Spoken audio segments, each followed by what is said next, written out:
everyone, welcome back to my channel. I'm Amruta and I have been gone for a while, but if you have read the title of the video, you know why. So I left Mumbai, my home, on 20th December 2022 and today is 2nd March 2023.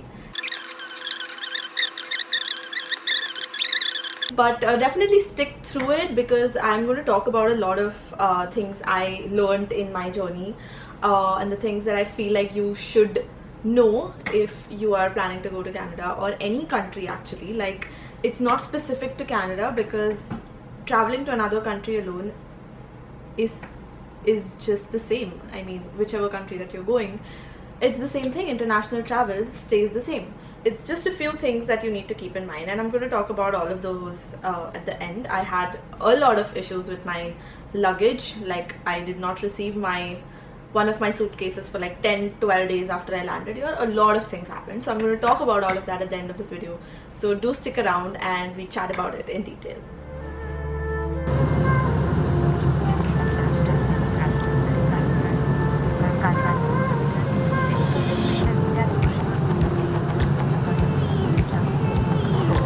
बाबा इथे बघ गाडी photo video घेते एवढा लांब वर्षभरामध्ये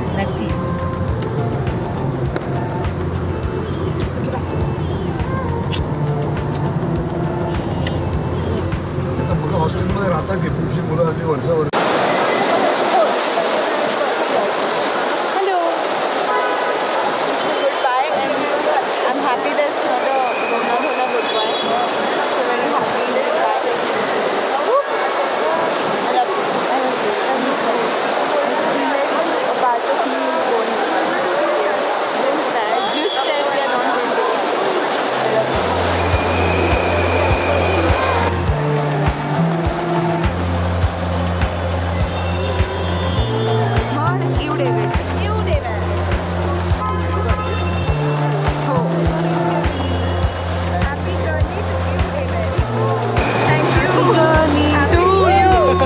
Happy journey to you. Honestly, this is where your individual journey begins.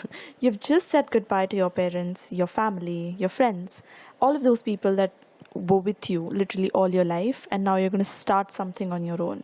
Of course, it's not going to be easy. You are going to feel all sorts of emotions. I didn't cry when I was saying goodbye to them in person, but it hit me after I was sitting here. And I called my mom, who was right outside the airport with my family and friends, and I broke down. I just broke down. And I felt I was better because I dealt with those emotions when I felt them instead of shoving them under the carpet and dealing with them later on when I would have a lot more on my plate.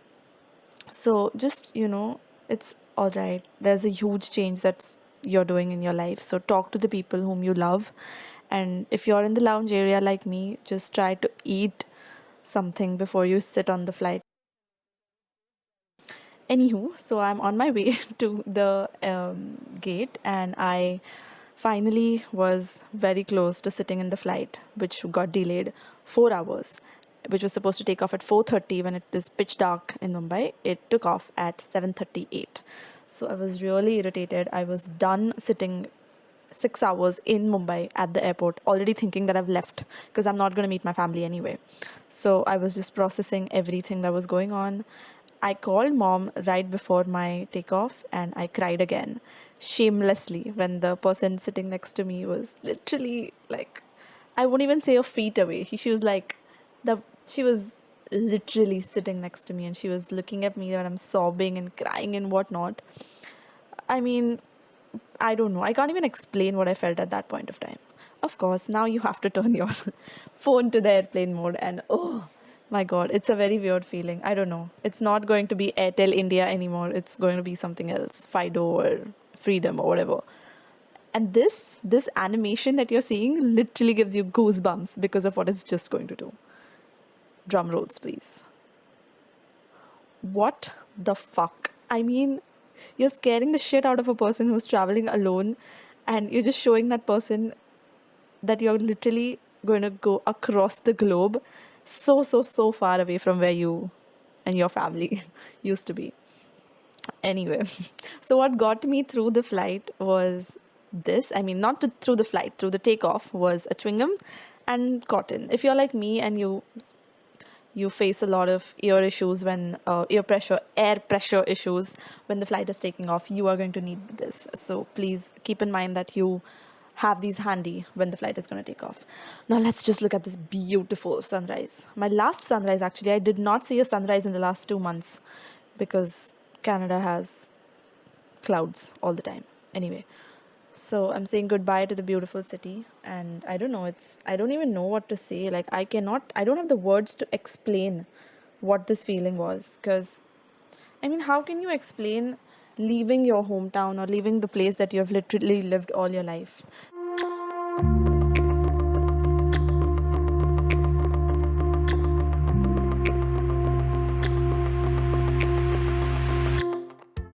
So I was just thinking about all of these things. I couldn't watch anything. It was really weird because I really could not watch any entertainment slash video or anything at that point of time. My mind was so, like, it was filled with all of these thoughts. And I think this initial 3-4 hours just gave me the time to process all of those emotions without any disturbance, because it was a 10-hour flight to London. And my first meal was an Indian meal. So there was some chana, some 2 types of gravy, rice, roti, and corn. I would not say it was the best, but that's all you get. So deal with it. Now you're looking at the beautiful city of London. I mean, look at it. And surprisingly, it was sunny. I was so surprised when when the flight was near London, that it was this sunny. It's genuinely not this sunny. A lot of my friends live here and they always complain that they never see the sun. And I was there in London for like 2 hours and it was sunny. So guess who brought the sun along? It was me, yeah, and 200 other passengers in my flight. Anywho, so I had a hopping flight and the layover was in London. I had to do the security check and get into my next flight literally in an hour's time or 1.5 hours time, because my previous flight got delayed. So I would suggest you keep a buffer between the 2 flights, because what if the earlier one gets delayed and you miss the next one? You don't want to be in that situation. My flight had a layover of like, I don't know, I think 3 hours or something, but this one just took us off immediately.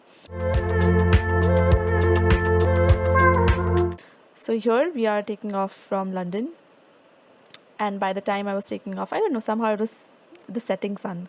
I think it was like 4 o'clock or something, because we landed at 2 and then it was 4 o'clock by the time we were taking off. We had to sit in the aeroplane for a really long time because the luggage was loading. I don't know what they were doing, because half of the passengers did not receive their luggage. So I seriously doubt whatever was happening for the last 45 minutes before we took off.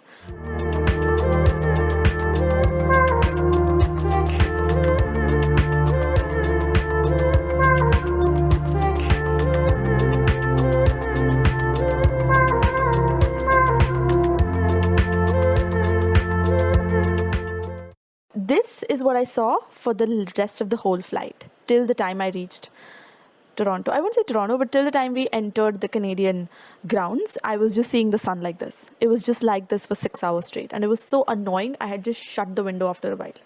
Because what? Why am I seeing this for 6 hours? Why can it not be anything other than this? Oh, FYI, this food was trash. I did not like it. I did not eat it. I ate my cup of noodles that I took with me, the ones that you put hot water in, stir around and eat. Apart from the bread bun, I did not eat anything. So bread bun and butter was my go-to. Look at the snow. It's very obvious that we have entered Canada.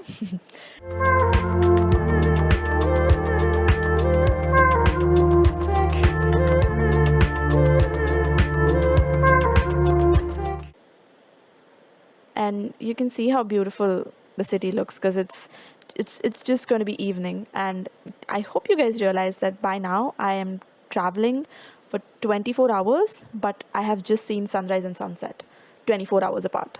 I don't know how to explain this, but yeah, that's exactly what has happened. And I am stressing about a lot of things, to name a few: immigration, my luggage, and the fact that I'm away from my family.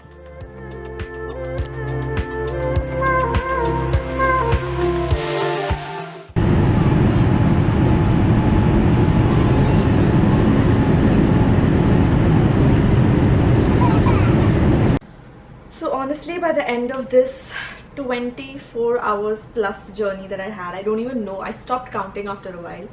I was so exhausted when I landed here, and okay, there's so much that I need to tell. So the last point that you saw was the flight was hovering over Toronto, and I was feeling all of those things that I spoke about.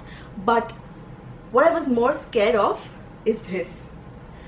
So, I only had one baggage allowance when I was going via Air Canada flight A55, whatever. I only had one baggage allowance, and I had paid extra $150 or $100, I think, yeah, 100 Canadian dollars for my other suitcase, because obviously I cannot fit my whole life in one 23 kg suitcase. So I had paid extra for that luggage, and I was so overwhelmed at the time I left my house, at the time I was checking my baggage in, I did not check the lock. And guess what? My bags were not locked. Or at least that's what I thought. I was sure about one bag, but I was not sure about the other. I was so overwhelmed with everything. I had just said bye to my family. I had to catch a flight, and I had just found out that my flight is delayed for around 4 hours, and I had to sit at the airport in Mumbai for 4 hours. I was way too overwhelmed at this information. So I'm not saying that this is justification. It was really stupid and dumb of me to not check the lock of my bags. The TSA approved lock bags that you take, you need those, but you also need to lock those bags if you want that TSA protection. I feel so stupid while saying this, but yeah, I did that. I mean, the minute I checked it in, and the minute the bags were put on the belt, is when I realized that I should have checked. And they were gone. I could see my bag going, and it was not locked. And I was shit scared, because I had my whole life in those luggage bags. And I was just like, I think this is the worst thing that can happen to someone who's already mentally fucked to even think about leaving the country. And now my bags aren't locked. Wow. I mean, who... Anyway, so that happened. So I was at the waiting area, and like you saw, I was crying. Half of me was crying because I'm leaving. Half of me was shit scared because the bags aren't locked. So all of that happened. So please, number one, remember to check the locks on your bags. It is very important, because the bag that was not locked got delayed for 12 days. I did not get my bag. Okay, backtracking to the moment I landed in Canada. I came to the luggage, I got through the immigration, I got my study permit, all of that was pretty smooth. But I came to the luggage belt, wherever you collect your luggage, I came to that section. And only one bag came. I waited there for 2 to 3 hours, and only one bag came. I luckily had my cabin bag, which they insisted on putting in check-in. Imagine if I would have put that in check-in, and if that also would have gotten delayed, I would have had a heart attack after everything. But thankfully I had my luggage, one of my luggage bags and my cabin bag, and it was a chaos. Like, it was a chaos. Everybody was missing either one bag, two bags, or all their bags, and everybody was in a rage, because that's not acceptable. And I had paid extra for the bag that got delayed, imagine. So I got my bag after 12 days, and I also got my money back, because I was like, this is not acceptable. I emailed them and I was like, this is not acceptable. You did not give me my bag. I paid you for getting me my bag on time, and you did not do that. So give me my money back. And I got my money back. I got my $100 back, and I'm extremely happy about that. Because of that, I was at the airport for 3 hours. So if you're wondering why I have not filmed anything after I landed that day, is because I did not get my bags. One of my bags. But yeah, because of all the stress, I was just too done with the travel of like endless hours. And I was just like, I want to just go to the house that I'm going to stay in and just crash. So that's what I did. Luckily, thankfully, I had a confirmed accommodation and some amazing set of housemates to come home to. They are a little family of my own over here. So it's very important that you find an accommodation where you can actually feel like coming home to. and I hope you guys subscribe to my channel, like this video, and let me know in the comment section below if you want to know something specific about this. And I wish you all the best for the journey that you're about to embark on. It's going to be a roller coaster ride, but it's going to be amazing. So all the best, and I'm here if you need me anytime. So until next time, see you, bye, take care. Oh, that was bad, but it's fine. Okay, bye. Also, did you guys notice that I'm wearing the same sweatshirt to maintain continuity? In case you didn't, now you know.